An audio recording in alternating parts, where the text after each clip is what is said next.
You know, there's a moment in every presidency when something happens that makes you question everything you thought you knew. And what I'm about to tell you about Trump's personal physician's sudden resignation isn't just a medical story.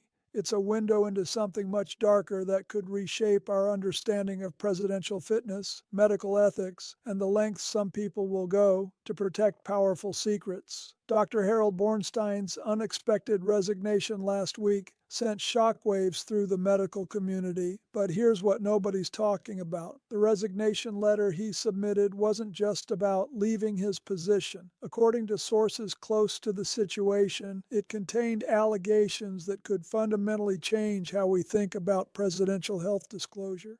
Let me tell you something I learned during my 8 years in office. Your personal physician becomes more than just a doctor. They become a guardian of secrets that could determine the fate of the nation. And when that guardian walks away in the middle of a political firestorm, you have to ask yourself, what did they know and why couldn't they keep protecting it anymore? The timeline of Dr. Bornstein's departure tells a story that should concern every American. 3 weeks before his resignation, there were reports of unusual activity at his medical practice. Staff members described federal agents visiting multiple times, not to raid or investigate, but to conduct what they called consultations about patient confidentiality laws and federal disclosure requirements.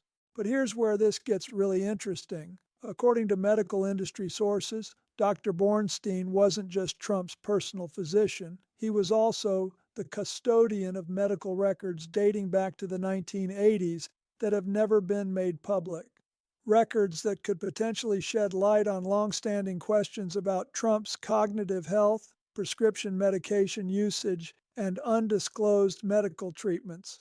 The resignation letter, which has not been made public but has been described by sources who've seen it, reportedly contains language about ethical conflicts and impossible professional demands that suggest Dr. Bornstein was being pressured to do things that violated his medical ethics. That's not speculation. That's what medical colleagues are saying privately. I want to explain something to you about how presidential medical care is supposed to work because what we're seeing with Trump represents a complete departure from established practices. When I was president, my medical team included multiple physicians who provided overlapping oversight and independent assessments. No single doctor had complete control over my medical information or treatment decisions. The system is designed that way deliberately. Presidential health affects national security, market stability, and global diplomatic relationships. Having multiple medical opinions ensures that personal relationships or financial considerations don't compromise the accuracy of health assessments that affect the entire nation. But Trump has always insisted on using his personal longtime physician rather than the comprehensive medical team that the White House provides. Dr. Bornstein has been his doctor for over 30 years, creating exactly the kind of personal relationship that can compromise professional judgment and create conflicts of interest. According to sources in the medical community, Dr. Bornstein has been under increasing pressure from Trump's legal team and political advisors to provide medical statements and assessments that go beyond normal physician responsibilities. These sources suggest he was being asked to make public statements about Trump's health that weren't supported by comprehensive medical evaluation.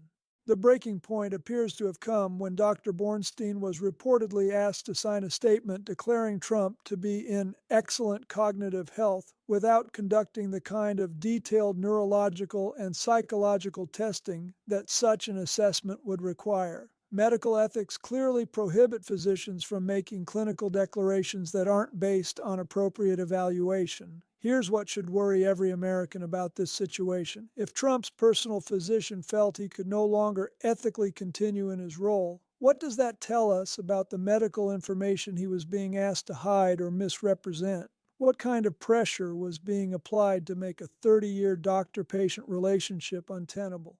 The timing of the resignation is also significant. It comes just weeks before congressional hearings where Dr. Bornstein was expected to testify about Trump's medical fitness under oath. Sources close to the congressional investigation suggest that Dr. Bornstein was facing a choice between perjury charges for false testimony or contempt charges for refusing to answer questions about his patient. According to legal experts, physician-patient privilege doesn't protect doctors who make false public statements about their patient's health. If Dr. Bornstein had been making medically unsupported claims about Trump's cognitive abilities or physical health, he could face professional sanctions and potential criminal charges for fraud.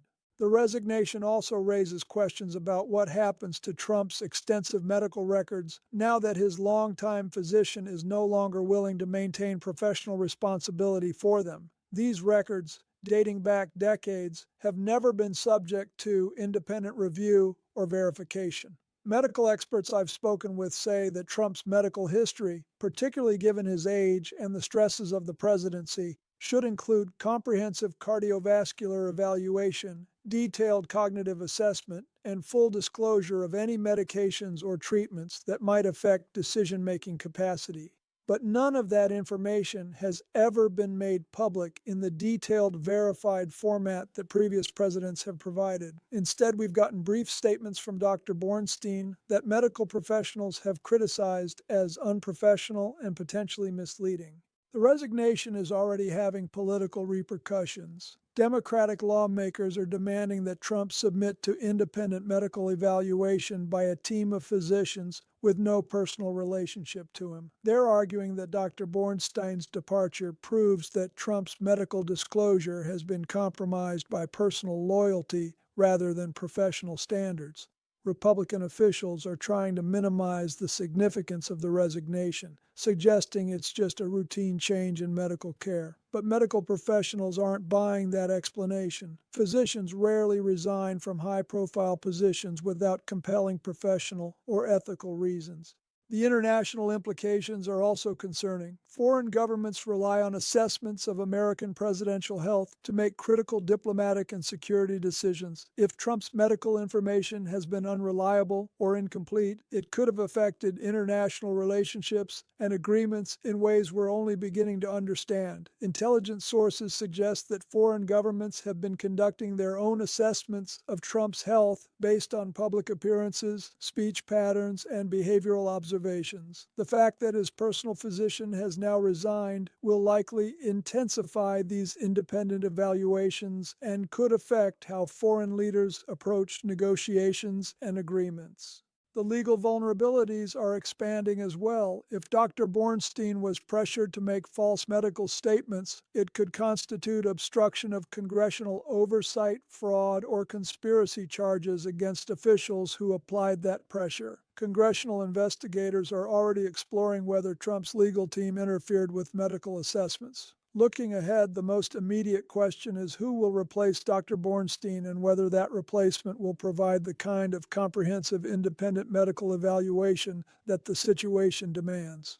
Trump's pattern suggests he'll choose another personally loyal physician rather than submitting to the multi-doctor evaluation process that medical experts recommend. But the broader questions raised by Dr. Bornstein's resignation go to the heart of presidential accountability. If a president can manipulate medical disclosure through personal relationships with compliant physicians, it undermines one of the basic requirements of democratic leadership, that citizens have accurate information about their leader's fitness for office. The precedent this sets is dangerous for future presidencies as well. If presidents can avoid independent medical evaluation by using personally loyal physicians who can be pressured to provide favorable assessments, it compromises the entire system of presidential health disclosure. What we're seeing with Dr. Bornstein's resignation is potentially just the tip of the iceberg. If congressional investigations reveal systematic manipulation of medical information or pressure on physicians to provide false statements, it could trigger broader investigations into presidential fitness and medical ethics. The American people deserve better than medical assessments that are compromised by personal loyalty or political pressure. Presidential health affects every aspect of national security and governance, and citizens have a right to accurate, independently verified information about their leader's capacity to serve. Dr. Bornstein's resignation may have been intended to end questions about Trump's medical disclosure, but instead it's raised more serious concerns about what medical information has been hidden and why a longtime personal physician felt he could no longer ethically maintain his professional relationship with the president. The truth about Trump's health records may finally be coming to light, and what we discover could change everything we thought we knew about presidential fitness and medical transparency.